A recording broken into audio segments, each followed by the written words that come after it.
Hi there, Andy here. I'm about 3 weeks behind updating my blog, and that would be about 5 articles that I would have to write. So I'm taking the shortcut today. I'm going to do it all in video and tell you everything that's been going on in the past 3 weeks or so. June ended up being a pretty good month. I did 324 miles running, and I got 161 miles on the bike. So the bike is back into the mix again. And I have to tell you, I'm not really a fan of it. I don't know how I trained on the bike for those 2 years like I did, but I mean, trying to ride the bike for as long as it takes to run and for it to be effective just takes a lot of time, a lot of effort, and a lot of imagination, especially around here in Aspen, to find places to ride that you can go far enough, and get the workout that you need. But it is back in the mix for the next, 2 or 3 or 4 weeks, whatever. But it's not really my favorite thing still. Training block 3, which will end on the 19th of this month, is going to look a little different mileage-wise, at least from the running standpoint, because the bike is mixed in. But it's still really good volume as far as I'm concerned, and things are still going in the right direction. I had an awesome experience 2 weekends ago. I got an email from Heidi, who is the volunteer coordinator for the Leadville race series, and she asked me to come over and if I would guide for the Leadville 100 running camp. I actually had something set up for that weekend, but given the snow conditions that we had still high and our water levels in creeks and rivers and streams were still way too high to deal with the water crossings that were going to have to happen that weekend, I canceled it and I went over to Leadville and helped with the running training camp, and it was a blast. I can't think of anything better. I got to run all weekend, I got to help people, and I got to help people running. It was quite the experience. And I'll tell you what, that camp is no joke. It's not some spa weekend, come up and run a few miles and we'll coddle you type of weekend. Actually, I ran into something like that when I was in California in March, and it was kind of funny. No, this is a serious camp. The first day we ran from May Queen to Twin Lakes, so that was 26 miles. Day 2, we did a double crossing of Hope Pass, which was another 20 miles, and it was really hot that day. And then on day 3, that evening, we ran from May Queen to town. I asked the director of the running camp, was that design intentional or did it happen by accident? Because as I was coming back up Hope Pass on the second day, which was Sunday, I got to thinking to myself, this is just brilliant. Because they make you run a marathon on Saturday. Then they make you do a double crossing of Hope Pass on Sunday on, less than fresh legs. And then, they give you a little bit of a break on Monday to recover. And then they make you run, from May Queen to town. A great camp. Lifetime did an excellent job of taking care of the runners. They had everything set up before the races. They bussed everybody to the start points and picked them up, at the finish. There were well-stocked aid stations where they're supposed to be on the course. Not like it would be during race day, but, more than enough to handle the 128 people who were there in the camp. And I know a lot of people like to, beat up on Lifetime these days, but this training camp, they had it done right, and I can't say anything greater about it.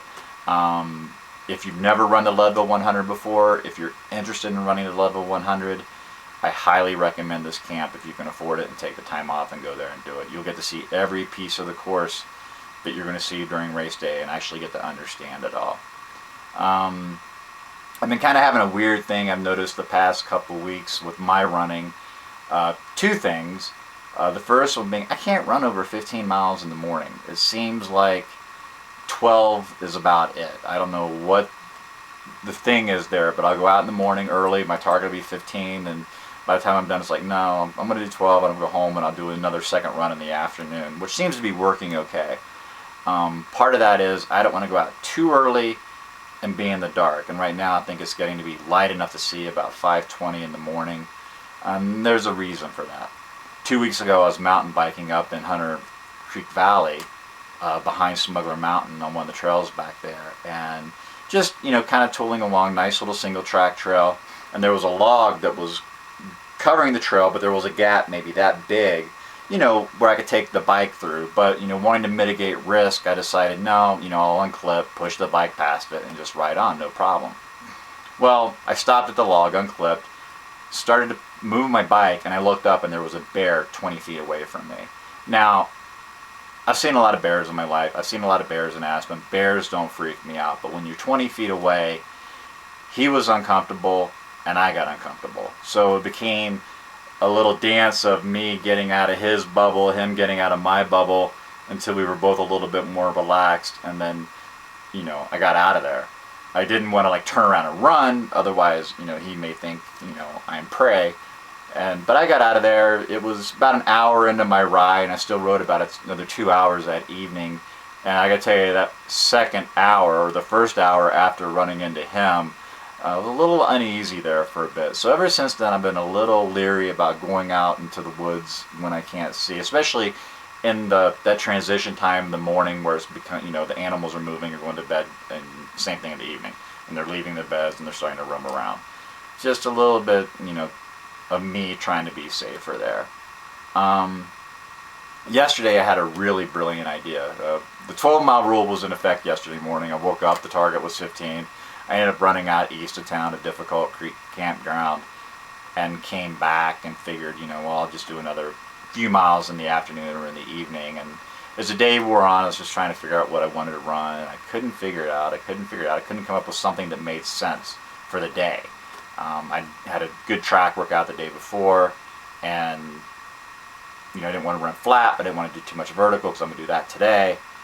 So I got the idea, and I still have my ski pass, and it's a year-long ski pass. So in the afternoon when I had free time, I grabbed my pack, put on my running shoes, and I rode the gondola to the top of Aspen Mountain and actually ran several miles up there. It was nice and cool. It was all over 11,000 feet. Different stuff that I'm used to really running on. I mean, I've run around up there a bit, but I haven't run up there really recently, at least not that section. But anyway, that was kind of smart, and I was pretty proud of myself for thinking that one up. Things have been a little iffy the past 3 weeks, and I'll tell you why. 3 weeks ago, I did a track workout. I posted that on my last blog article, and I hurt myself. And no two ways about it. I was concentrating too much on making those splits work in the workout, and to be honest, in the fourth lap, I felt my hamstring pull, and I kept going at it, and then added the fifth 2-mile repeat, and that just started a chain reaction. And ever since then, it's been the injury compensation dance tango, if you will. The problem is actually in the hamstring, but it showed up in my knee. That showed up a problem in the other knee. That showed up a problem in my shin, and all in my calf. So for the past 3 weeks, it's just been slowly moving things along, just dealing with everything as it pops up.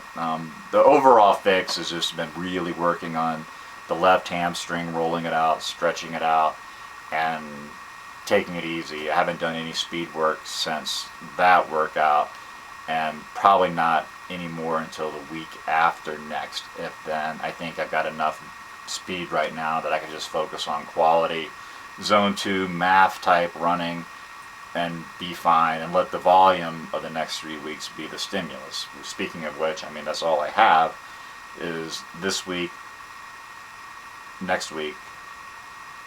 See, there's this week, next week, the weekend after, and the weekend after that. But after that, things really get shut down going into Leadville.